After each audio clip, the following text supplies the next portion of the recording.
পূর্ব বর্ধমান জেলার কাটোয়ার বোলপুর রাজ্য সড়কের কেতুগ্রামের সড়কে পথ দুর্ঘটনায় দুটি গাড়ির মুখোমুখি সংঘর্ষ। জানা যায়, কাটোয়া মহকুমা হাসপাতালে ভর্তি ছিলেন। আজ ছুটি হয়ে যাওয়ায় বাচ্চা নিয়ে বাড়ি ফেরার জন্য একটি গাড়ি ভাড়া করে তিনি কেতুগ্রামের দিকে সড়ক ধরে রাস্তা দিয়ে এগিয়ে যাওয়ার সময়ে নিয়ন্ত্রণ হারিয়ে একটি সামনে থেকে আসা গাড়ির মুখোমুখি সংঘর্ষ হয়।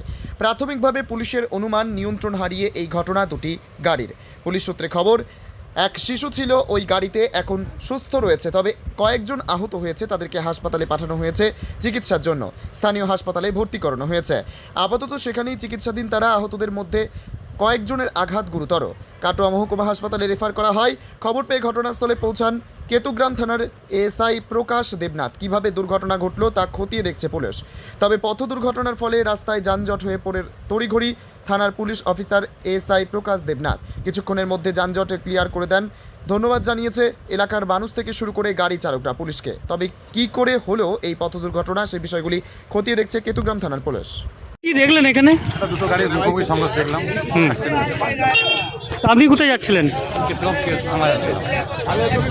তো কি বলবেন? ড্রাইভার ঠিক কন্ট্রোল করতে পারেনি, মুখোমুখি সংঘর্ষ। রাস্তা তো অসুবিধা নেই, রাস্তাঘাট তো ভালো। কি নাম আছে আপনার? শহীদুল ইসলাম।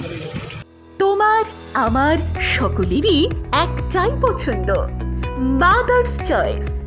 ঘরে সুগন্ধি ভাত, প্রতিদিনের রান্নায় নিখুঁত স্বাদ, চাই উন্নত মানের চাল। তাহলে আর দেরি কেন? আজই যোগাযোগ করুন ধনরাজ অ্যাগ্রো ইন্ডাস্ট্রিজ প্রাইভেট লিমিটেডে। আমরা আনি আপনার টেবিলে খাঁটি ও মানসম্মত চাল মাদার্স চয়েস নামে। একবার ব্যবহার করুন, আর ফিরে তাকাতে হবে না।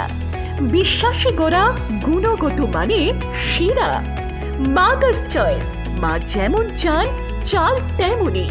যোগাযোগের জন্য এখনই কল করুন 8509752023 এই নম্বরে। মাদার্স চয়েস শুধুই সেরা নয়, সবার প্রথম পছন্দ।